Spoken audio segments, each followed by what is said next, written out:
Hello and welcome to my newest video. This is Bio Enchanted, and today we're going to be playing Hot Lava.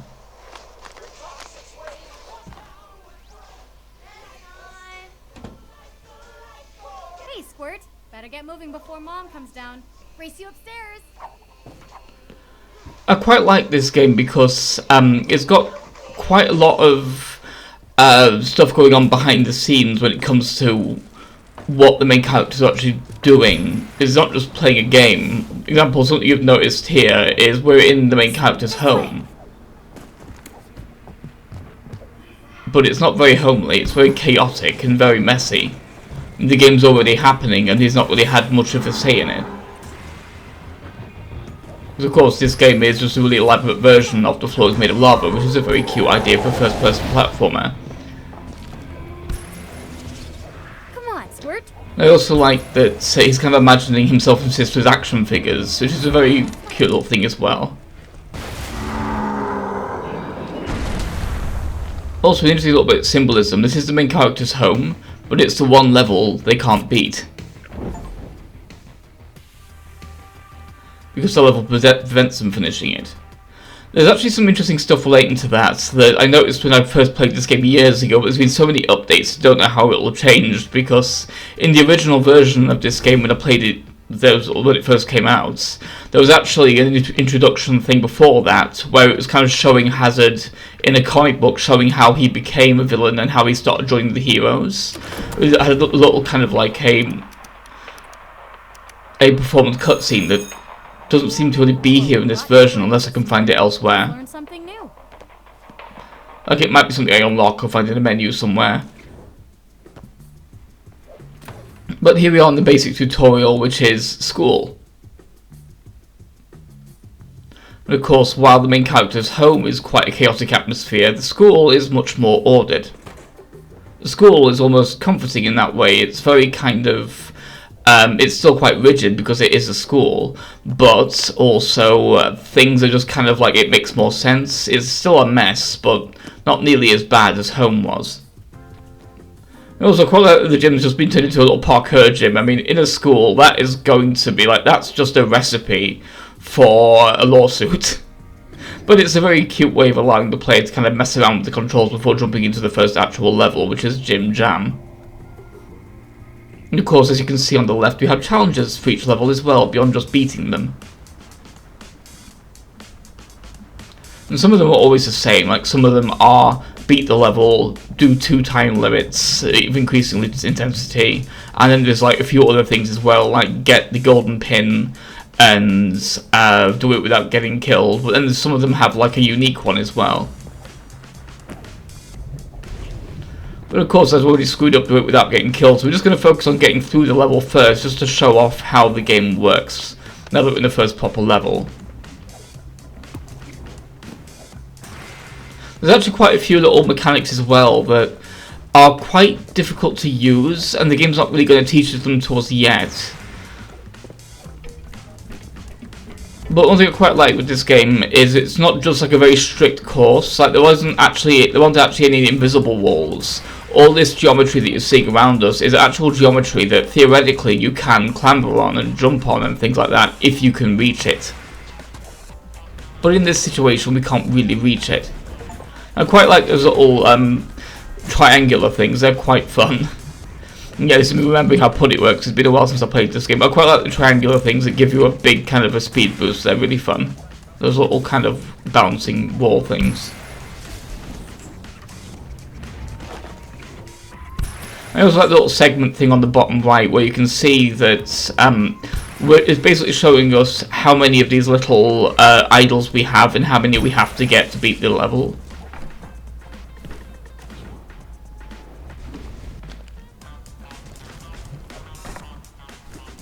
Because of course the whole idea is following the idols.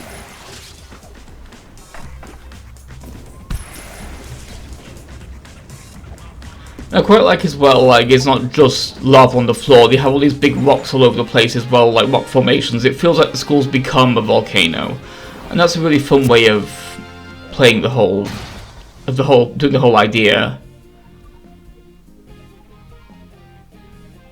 And yeah, as you can probably tell from that unlock, the character we're playing as at the moment, the action figure Hazard, is actually based on a in-universe comic book called the Global Action Team.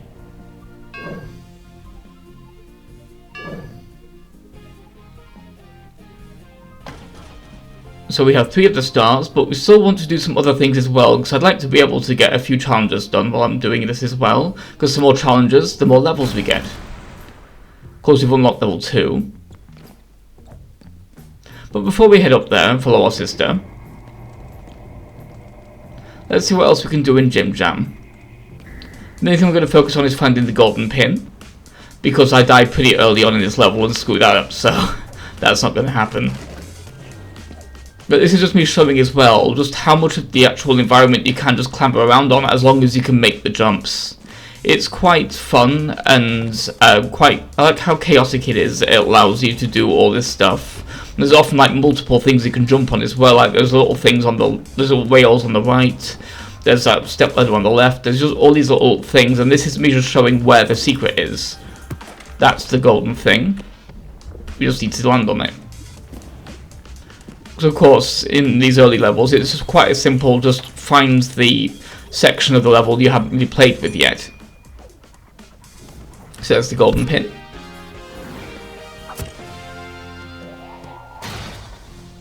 And we've unlocked a new world as well, the playground.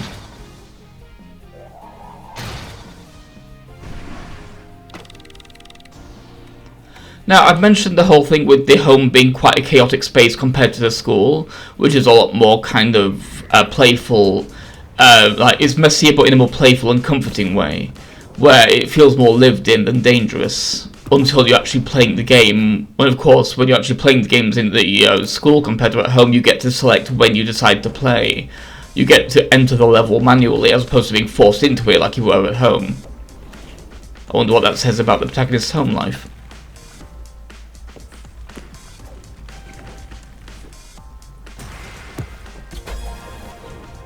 Now, with this game, in the original version of the game, there were certain levels in certain places that had, even back a few years ago, they had started being remixed. Like, there's this one level in one of the later worlds that was taken out of being the critical path because it was overly difficult. I did beat that level before that happened, but it wasn't completely removed, it was just made optional. But I have no idea how much has actually changed in the intervening years, because it has been a long time since I played this game the first time. So there's going to be a lot that's changed, a lot of new levels has been added probably, and a lot of remixes of certain aspects of difficulty. So I'm quite curious to see how that pans out, because there was a certain level when I first played this game that I just couldn't get past. So of course some of these videos might take a little bit longer to come out than others, because it might end up being a level that takes me a while to actually beat.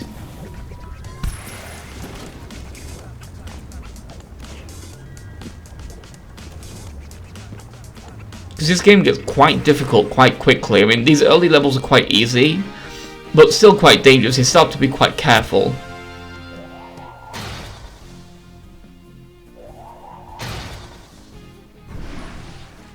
Now, we'll be showing off some of these unlocks as well, it's just not yet, because we're still in the middle of playing the levels.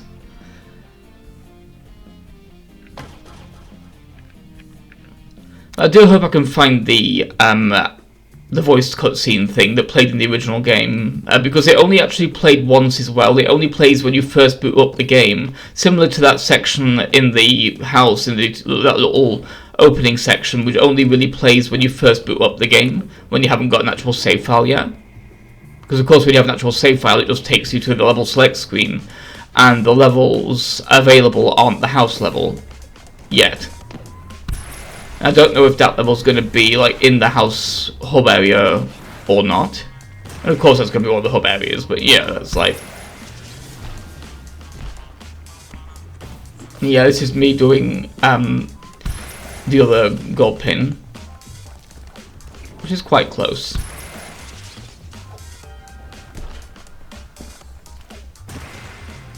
I quite like the big stacks of balloons to bounce on, that's quite fun. Oh, this isn't the gold pin, this is the initial one, sorry. Yeah, I almost got lucky there, but screwed it up. I quite like how there's multiple things to bounce on, like there's these little balloons, and there's also the trampolines, obviously. And the balloons are actually foreshadowing for a really inventive level later on that I thought was quite fun. Just thought I'd bring that up. Because it's kind of introducing the idea that it's not strictly trampolines, and it's not strictly platforms and playground equipment. There'll be other things.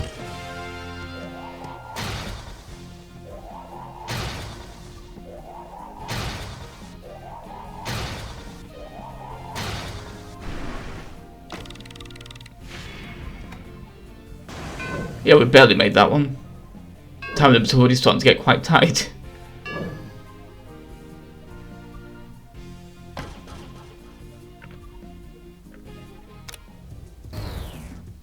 And now we've unlocked some new levels.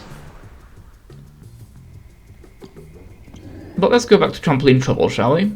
I do like that you can actually kind of like, you really can't access it, but you can see it from below, so you can kind of see what things you haven't done yet.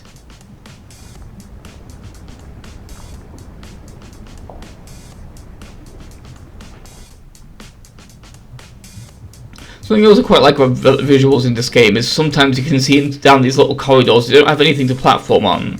They're just completely blocked off by lava, but you can still see down the corridor a little ways, because these are all just a single map, just being remixed with different positions of rocks and platforms and things. It's still the same school, the gymnasium, as it was before. It's just it's got stuff in different places.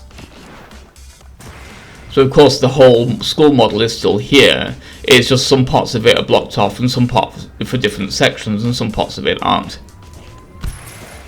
And different parts have different levels of lava as well.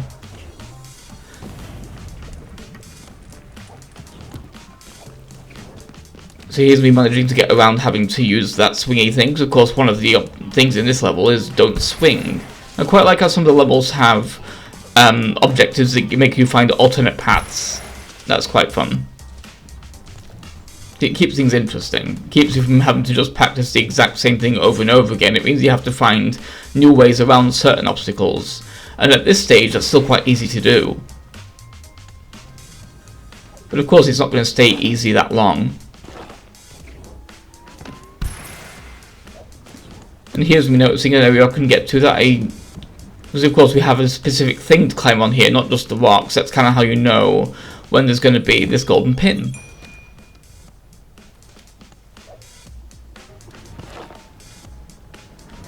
Now, a lot of people don't like first-person platforming, but I don't mind it when the games are built around it, like with Portal and this one, because often they are lenient enough that you can still pull off all the jumps and it's fine. Especially in those kind of games like this one where they allow you to see your feet, so you can actually see where you're landing, which is always an incredible help in those sorts of games.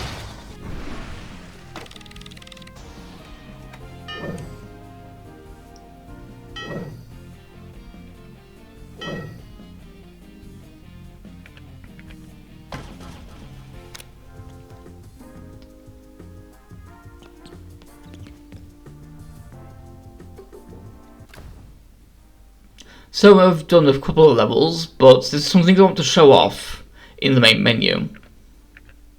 Just so you can kind of see what we're fighting, what we're playing for, what we're trying to unlock and everything like that. So let's take a look at a few of the things. Check out the our character profile. Here we can switch characters. There's a few different, I quite like how all these characters have like cute names, like Lord Sludge, who reminds me a lot of Action Man's Dr. Gangrene. There's also Gen Force, which is a cute pun, L'Explorer. Of course, all of the heroes have cute puns, like Tsunami, and then Poison. You can kind of guess as well that Hazard is actually a former villain because of his name, because he's not got a simple pun like the other characters do. He's just more of just a name based on poisonous stuff. And of course we've already got a skin for him, but we've also got all these cute little things we can attach to him, like these masks. And I quite like how they mention like certain specific toy lines and certain comic things that the characters did, like little comic book storylines that happened. And of course a lot of it's like semi-educational as well, like the whole bike helmet thing being implied to be part of a comic book for children about bike safety. And yeah, the lollipop thing is a reference to the original comic thing that I mentioned earlier that used to play when you first started this game up, that no longer seems to exist. Yeah, I quite like L'Explorer has an alt outfit where it's like he can be Bob Ross. That's cute.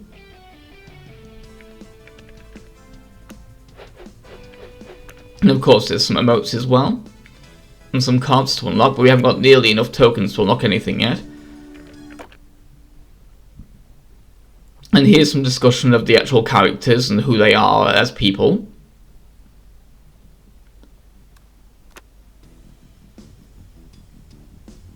I quite like the original name for the team, International Denizens Investigating Offensive Toxic Schemes, is, it shortens to idiots, which is cute. There's a lot of like funny little jokes like that in this game, mostly based on parodying like Action Comics and stuff, including The Man with the Van. And there's also this rather funny little A Visit from Hazard's booklet as well. 'Twas the night before Gapfest and people were sneezing. Despite the hot lava, the conditions were freezing. When who should appear but a jolly old fellow, clothed in full overalls coloured bright yellow. Beneath his gas mask, old Hazard was grinning. He knew the seasonal fun was just beginning. Tsunami, Cyborga, Lex and Genforcer took to the skies like jetpack-wearing coursers. They were hot to exclaim, fleeing gifts from their flippers. Happy Gapfest to all, we hope you like slippers. I quite like that, it's a very cute little thing. And obviously Cyborsa is meant to be pronounced Cyborsa, I messed that up, but yeah. I quite like to get that little free one, because the other one isn't actually free. We can see the front page and the little advert, but it's actually locked. We actually have to find the comic pages in the levels, which is quite cool. I quite like that little secret. And of course we can have these little objectives as well. I'm not quite sure what these objectives are for, because those I think are new. And we can also see how the different abilities we have as well.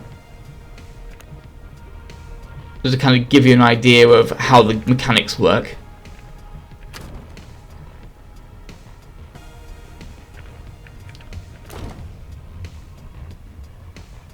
And of course each character has their own set of levels and their own things, not levels but like level ups to get, and their own little kind of customizable items they can get. So that's quite a fun little reason to switch between characters as well. But for now I'll stick with Hazard. So I hope you've enjoyed this, and I'll see you next time as we do more tutorial. Goodbye. I would like to thank James Rossi for supporting me on Patreon as my Bio-Enchanted leg tier. I really hope other people can also join my Patreon to help support my channel and help improve the amount of resources I have for making better videos and being able to put more time into more elaborate thumbnails and title cards and things like that. Because I'd like to be able to have more time to really work on those kind of visual aspects beyond the actual video itself. Thank you.